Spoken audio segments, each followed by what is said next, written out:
Bienvenue à La Lettre Pro, le podcast IA, où chaque jour, nous vous apportons l'actualité professionnelle sur la radio et le podcast, automatisé par l'intelligence artificielle. Je suis Bru Latour, le rédacteur en chef de La Lettre Pro. Aujourd'hui, nous allons explorer les sujets suivants.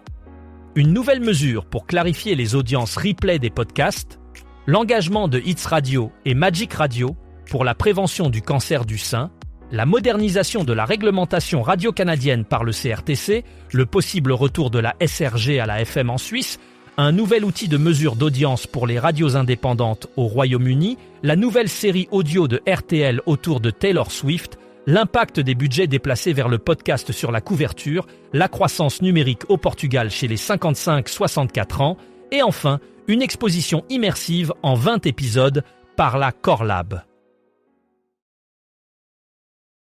Commençons par le sujet de la nouvelle mesure d'audience pour les podcasts. Médiamétrie a récemment fait évoluer sa méthodologie de mesure des podcasts avec ER Podcast. Cette nouvelle approche, développée en partenariat avec l'ACPM, vise à harmoniser les règles de calcul et à renforcer la comparabilité internationale selon les standards de l'IAB Tech Lab. En septembre, 177 millions d'écoutes et téléchargements de podcasts français ont été comptabilisés dans le monde, avec 143 millions en France. Cette mesure inclut les podcasts de replay ainsi que les podcasts natifs. France Inter, avec 45 918 000 écoutes et téléchargements, mène en termes de replay, suivi de près par RTL et France Culture. Pour les marques de podcasts, les grosses têtes de RTL se distinguent avec 17 386 000 écoutes. Cette initiative de médiamétrie et de l'ACPM offre un cadre transparent et vérifiable pour l'écosystème radio et podcast. Aujourd'hui, nous mettons en lumière une initiative de Bauer Media qui mobilise Hits Radio et Magic Radio pour sensibiliser à la prévention du cancer du sein. L'opération, en partenariat avec Tombola, se déroule pendant le Breast Cancer Awareness Month. L'animatrice britannique Catherine Ryan, entourée de bénévoles de Breast Cancer Now, a lancé cette campagne audio nationale. Le message central, Who are you checking for?, encourage le dépistage précoce et incite les auditeurs à réfléchir à leur propre santé et à celle de leurs proches. Cette initiative souligne l'engagement des médias pour des causes de santé publique et démontre comment la radio peut jouer un rôle crucial dans la diffusion de messages importants. En utilisant leur portée et leur influence, Hits Radio et Magic Radio espèrent toucher un large public et inciter à l'action, tout en soutenant une cause vitale. Aujourd'hui, nous nous penchons sur une évolution significative concernant la réglementation de la radio canadienne. Le Conseil de la radiodiffusion et des télécommunications canadiennes, connu sous l'acronyme CRTC, a annoncé une modernisation de la réglementation qui touche l'industrie de la radio au Canada. Cette mise à jour vise à s'adapter aux changements technologiques et aux nouvelles habitudes d'écoute des auditeurs. L'un des objectifs principaux est de permettre une plus grande flexibilité aux stations de radio pour qu'elles puissent mieux répondre aux attentes de leur public, tout en respectant les exigences canadiennes en matière de contenu.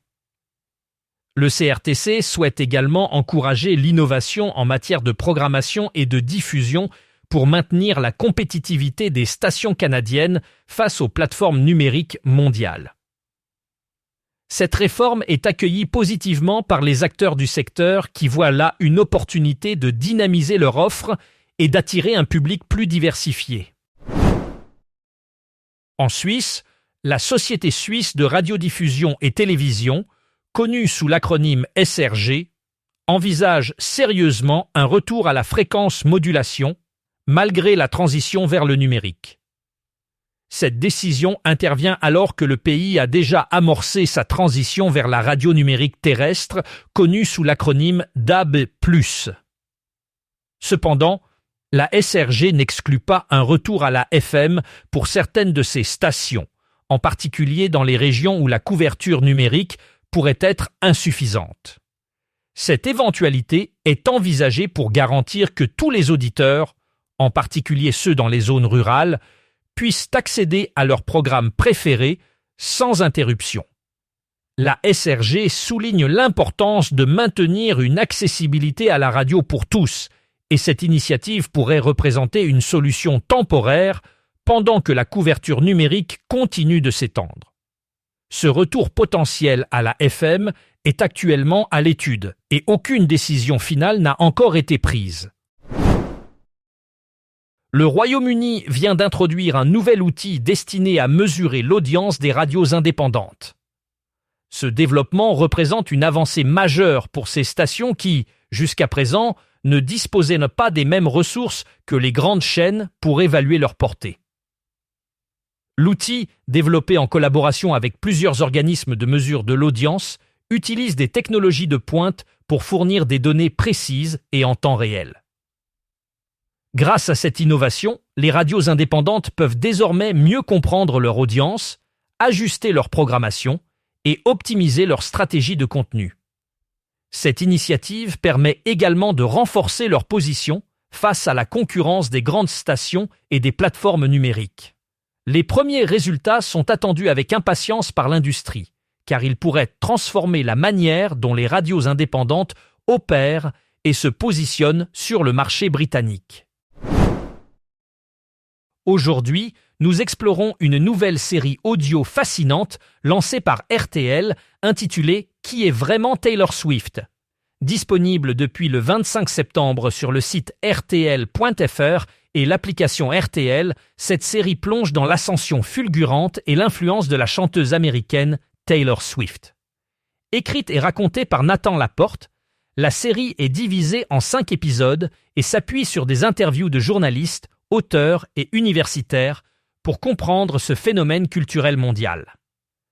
Parmi les experts consultés, on trouve Charles Decamp, auteur de Swiftology, Loïc Dumoulin-Richet, créateur du podcast CD 2 titres, Morgane Giuliani, journaliste et autrice de Taylor Swift, la rebelle devenue icône, ainsi que Lorik Hennetton, maître de conférences à l'université de Versailles-Saint-Quentin.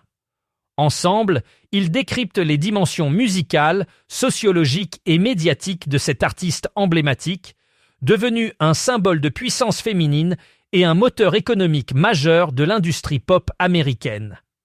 Cette série s'inscrit dans la stratégie de RTL de développer des podcasts narratifs originaux. Le déplacement des budgets publicitaires vers le podcast est une tendance croissante qui offre des avantages significatifs en matière de couverture sans engendrer de coûts supplémentaires. Selon une récente étude, les annonceurs qui choisissent d'investir dans le podcasting constatent une augmentation notable de leur audience. Cela est principalement dû à la nature engageante et personnelle du format podcast, qui permet de capter l'attention des auditeurs de manière plus efficace que les médias traditionnels. De plus, la flexibilité des podcasts en termes de contenu et de ciblage permet aux marques de toucher des segments de marché spécifiques avec une grande précision. Cette stratégie s'avère particulièrement bénéfique dans un paysage médiatique où l'audience est de plus en plus fragmentée. En conséquence, les entreprises découvrent que le podcasting n'est pas seulement une alternative rentable, mais également une opportunité de renforcer leur présence auprès de publics diversifiés et engagés. Aujourd'hui, nous nous intéressons à une tendance numérique remarquablement dynamique au Portugal, concernant les utilisateurs âgés de 55 à 64 ans. Entre 2019 et 2025, l'utilisation d'Internet dans cette tranche d'âge a bondi de 61% à près de 88%. Cette croissance est principalement attribuée à l'essor des appareils mobiles avec le smartphone en tête. En effet, 85,5% de ces utilisateurs accèdent à Internet via leur téléphone, contre seulement 47,2% qui utilisent un ordinateur. Cette transition vers le mobile reflète une adaptation technologique significative chez les seniors portugais, soulignant l'importance croissante des plateformes numériques pour cette génération. Ces chiffres montrent comment les évolutions technologiques transforme les habitudes de consommation, même chez les groupes d'âge plus mûrs, et ouvre de nouvelles opportunités pour le marché numérique. Enfin, nous découvrons une initiative passionnante menée par la Corlab avec Notes de comptoir, une série de 20 épisodes dédiés au café-concert de Bretagne. Lancée en janvier 2025 sur les radios associatives de la Corlab, cette série se transforme en une exposition photo et sonore immersive. Elle se tiendra au Jardin Moderne à Rennes du 5 novembre au 19 décembre 2025. La photographe Sarah Chajari, de l'Atelier du Canal, a capturé des images qui accompagnent les dispositifs d'écoute, offrant une expérience visuelle et auditive unique.